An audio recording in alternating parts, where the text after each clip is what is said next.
빅테자이트에 오신 것을 환영합니다.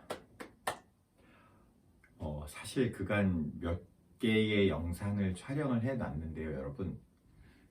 저희 편집자께서 아프셔서 구체적으로는 이 손가락을 운동하다 부러뜨렸습니다.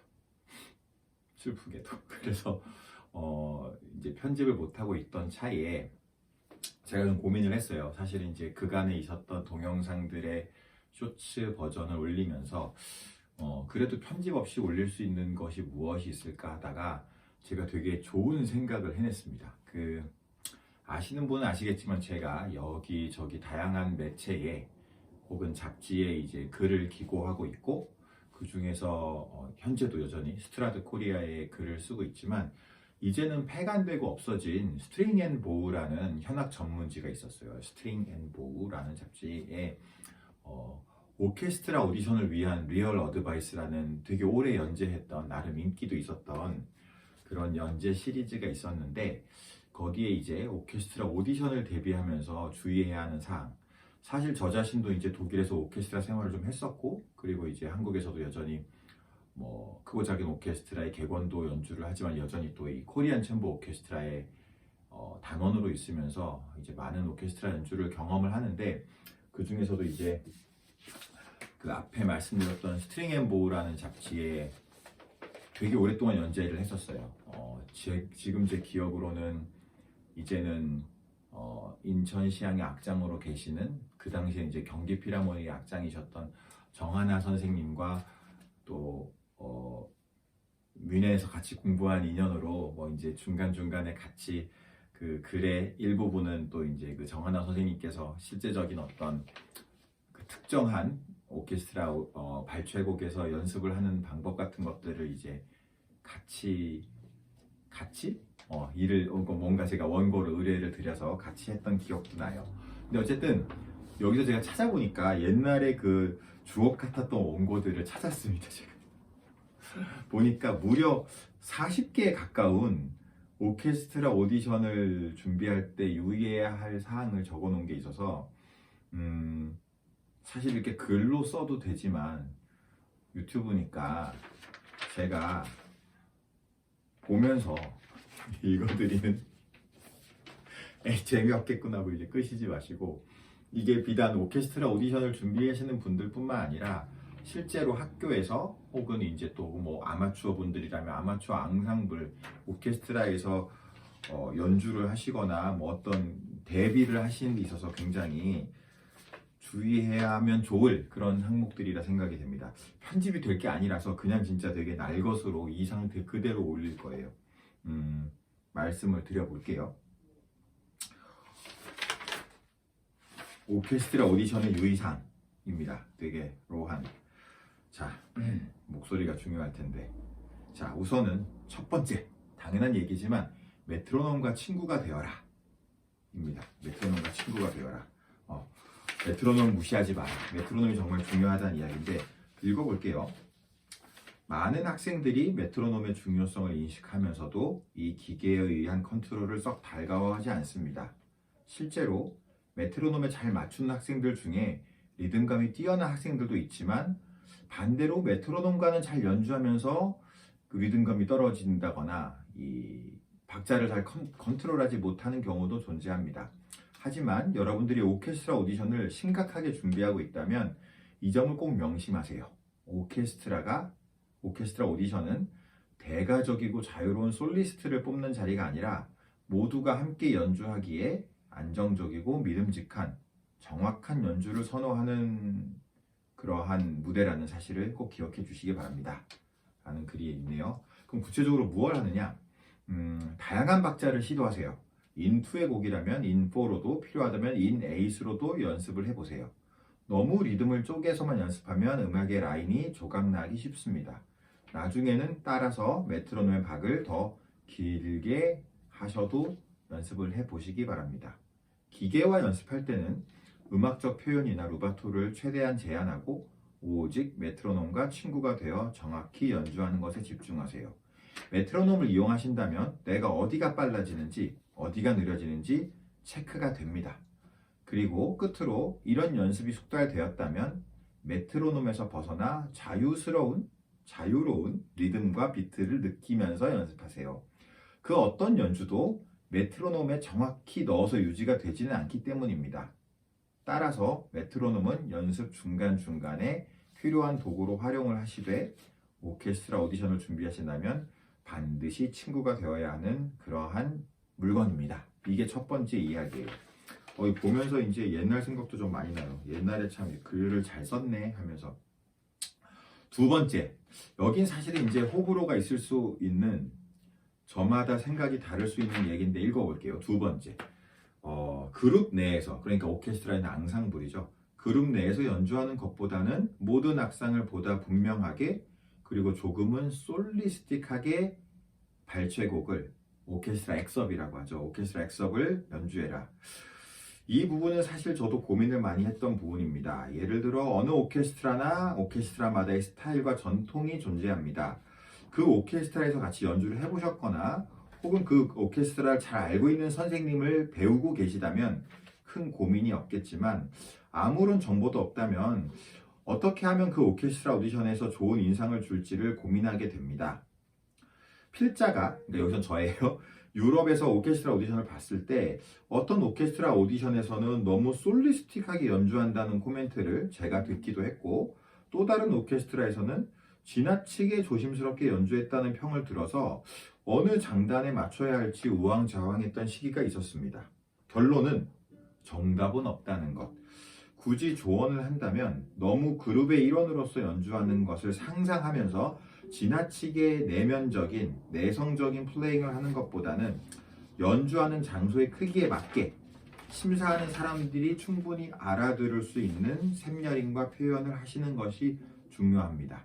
말은 참 그럴듯하게 써놨는데, 어쨌든 오케스트라 오디션을 준비하신다면 당연히 작은 건 더 작게, 큰 건 더 크게, 이런 어떤 샘여림의 과장도 필요하지만, 너무 진짜 오케스트라 안에서 연주하는 것처럼 그렇게 너무 표현을 조금 등한시한다거나, 등한시라고 말하면 이상하지만 다 같이 그룹으로 연주하기 때문에 사실은 내가 주도해야 될 필요는 없잖아요. 섹션 리더나 악장이 아닌 이상에는. 하지만 오디션은 어쨌든 그보다는 좀 더 표현을 해야 되지 않을까 하는 생각이 듭니다. 자, 일단 넘어갈게요. 세 번째 이 얘기 좋아합니다. 옆에서 자꾸 악기 소리가 띵띵 들리는데 양해해 주세요. 세 번째, 특정인을 염두에 둔 연주를 하지 말고 과도한 음악성과 개인기는 금물이다. 특정인을 염두에 둔 연주를 하지 마라. 그리고 과도한 음악성과 개인기는 금물. 이게 세 번째입니다. 무슨 말이냐면 일부의 사람만이 좋아할 수 있는 플레잉을 하지 마라는 얘기예요. 예를 들어서 그 오케스트라 오디션이 한 명의 사람이 심사의 전권을 휘두르는 곳이라면 모를까, 사실 심사는 다양한 음악적 배경을 지닌 다수의 사람이 하게 되어 있습니다. 어떤 외국 같은 경우는 사실은 그 오케스트라 단원들도 굉장히 큰, 모든 개개의 단원들도 영향력을 행사하기 때문에 물론 그 단체의 음악 감독, 지휘자라든지 영향을 끼칠 수 있는 사람이 있는 건 사실입니다. 하지만 보편성을 얻기 어려운 스타일의 연주로는 어느 오케스트라에서건 환영을 받기가 어렵습니다. 자신이 연주하며 설득력이 있고 또 한두 명의 사람이 아닌 더 많은 다수의 지지와 공감을 이끌어낼 수 있는 연주를 하셔야 합니다. 오케스트라 오디션은 남다른 음악성을 가진 연주자를 뽑는 자리가 아니기 때문에 너무 튀는 연주는 곤란합니다. 얼마나 안정되고 정신적으로 집중하고 있으며 틀리지 않는지를, 그러면서도 곡이 요구하는 기술과 음악성을 잘 담는지를 살펴보는 자리입니다. 국제 콩쿠르의 무대와 오케스트라 오디션의 무대는 다르다는 것을 늘 명심하세요 라는 말이 있습니다. 저 이거 진짜 시범으로 한번 찍어보는 거라 40개나 되는 건데 이거를 다 읽을 수는 없을 것 같고 한 4번, 5번 정도까지만 해볼게요. 그죠? 4번까지만 해보겠습니다. 4번. 네 번째. 기회가 있을 때마다 사람들 앞에서 연주해라. 홀로 연주하는 오케스트라 발췌곡은 결코 편안하지 않다는 것을 염두에 둬라. 이게 네 번째입니다. 자, 무슨 말이냐면 학교를 다닐 때는 그나마 관련 수업이나 시험이 있으면 오케스트라 발췌곡을 연주해 볼 기회가 있겠지만 현실은 그러할 기회가 거의 전무해요. 그죠? 그리고 이제 오디션을 보다 보면 협주곡은 사실 곧잘 연주하다가 보통 이제 프리라운드 혹은 1라운드에 뭔가 그런 바이올린 협주곡, 모차르트 혹은 낭만 협주곡을 연주할 기회가 많으니까요. 협주곡은 잘하다가도 이제 발제곡 연주에서 갑자기 수준이 떨어지거나 곡에 대한 이해가 부족한 모습을 많이 보이는 게 사실입니다. 따라서 오케스트라 오디션을 준비하신다면 이 발제곡 부분을 기회가 있을 때마다 사람들 앞에서 연주해 보는 것이 중요합니다. 개인 레슨을 받을 때도 일정 시간을 할애해서 발제곡을 항상 체크받을 수 있도록 해야 하며 오디션 곡목의 다양한 녹음을 들어보고 곡과 친숙해지는 것 또한 필수적입니다. 실제 음원을 틀어놓고 오디션 발체 부분을 같이 따라 연주해 보는 것도 좋은 연습이 될 것입니다. 귀찮지만 사실 해보면 좋은 연습인 것 같아요. 그리고 어쨌든 제가 아까 말씀드렸던 거지만 홀로 연주하는 발췌곡이 오케스트라 엑섭이 결코 편안하지 않다는 것을 염두에 두셔야 되는 이유가 독주 바이올린 레퍼토리는 뭐 그것이 협주곡이건 무반주건 소나타건 피스건 어쨌든 혼자 하게 돼 있는 구조지만 혹은 어쨌든 내가 주인공인 구조지만 오케스트라 곡은 애당초 여럿이 연주하도록 만들어진 것을 무대 위에서 나 홀로 연주하는 건 진짜 어색하고 불편하거든요. 많이들 사실 이 부분에서 어려움을 호소하고 있고 오디션에서 혼자 이 발췌곡을 연주하는 것에 따라서 여러분들이 비단 무대 위에서 그 발췌곡을 연주하는 실제적인 연습도 필요하지만 끊임없는 그 이미지 트레이닝 그러한 장면을 상상하는 이미지 트레이닝도 필요하고 협주곡 연주만큼 자연스러울 수 있도록 충분한 준비와 실전 연습을 병행해야 합니다. 라는 것이 4번입니다. 4번. 여러 가지가 있는데 그냥 뭐 편집 없이 길게 찍는 거니까 하나만 더 할까요? 하나만? 그치. 하나만. 여러 가지 있지만 순서를 무시하고 하겠습니다. 순서상으로는 8번이지만 제 마음대로 5번으로 하겠어요. 자, 오디션 호흡은 오디션 준비는 긴 호흡으로 오디션을 준비할 것. 무슨 말이냐? 오케스트라 오디션을 준비해서 덜컥 한 번에 되는 경우도 있겠지만 드물고 서로 한 번에 합격했다 하더라도 언제나 더 나은 오케스트라, 가고 싶은 포지션으로서의 오디션의 문이 열려 있기 때문에 오디션 준비를 너무 속성으로 하거나 몇 번 만에 잘 되지 않는다고 해서 지치지 말아야 합니다. 사실 이게 진짜 힘들어요. 여기도 물론 적어놨지만 오디션 일정은 비정기적으로 나오고 수십 명이 와서 혹은 수백 명이 오죠. 수백 명이 와서 고작 한 명을 뽑을 때도 허다하고 혹은 안 뽑기도 하고 그리고 당황스러울 정도로 조금밖에 듣지 않습니다. 저도 진짜 유럽에서 막 여러 나라를 다 가봤거든요. 막 노르웨이도 가보고 영국도 가보고 흑역사. 근데 진짜 조금 들어요. 조금 듣기도 하고 근데 이제 이 1년의 과정을 몇 년씩 반복하다 보면 오디션 자체에 회의가 들고 준비도 느슨해지고 이 당락에 무감각해집니다. 또 떨어지는구나. 이러한 과정을 극복하기 위해 오디션과는 별개로 학업을 이어간다든지 배우고 싶은 혹은 배워야 하는 레퍼토리를 넓힌다든지 아니면 오케스트라 활동이 아니더라도 뭐 어떤 실내악이나 비정규 오케스트라 활동 등을 병행해서 새로운 음악적 에너지를 충전하는 것이 중요합니다.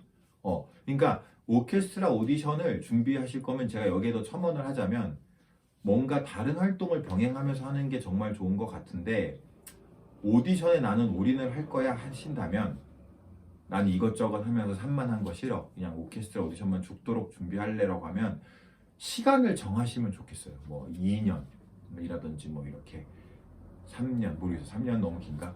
근데 어쨌든 이게 될 때까지 할 거야도 물론 좋지만 제가 생각하기에 물론 요새는 될 때까지 해서 끝장을 보는 그런 시대가 아니라 다들 빨리빨리 전환을 하는 MZ 세대 그런 좀 시대가 달라졌다는 거 알아요. 사실 과거와 달리 제가 어렸을 때와 달리 뭔가를 이제 원하는 바를 얻기 위해 뚝심 있게 계속 추진하는 그런 시대는 좀 많이 바뀐 것 같긴 한데 어쨌든 그런 것을 떠나서 어떤 나한테 다가온 기회나 찬스 혹은 나에게 주어진 시간을 제한하는 게 저는 좋은 것 같아요. 왜냐하면 또 다른 문도 있고 열려 있을 수 있고 또 다른 기회가 있을 수 있는데 자꾸 여기만 너무 쳐다보다가 그 기회를 사실은 또 날리는 또 그 많은 것이 시간과 연관이 되어 있기 때문에 노력하시되 굉장히 시간에 제한을 두시는 게 어떨까 하는 생각이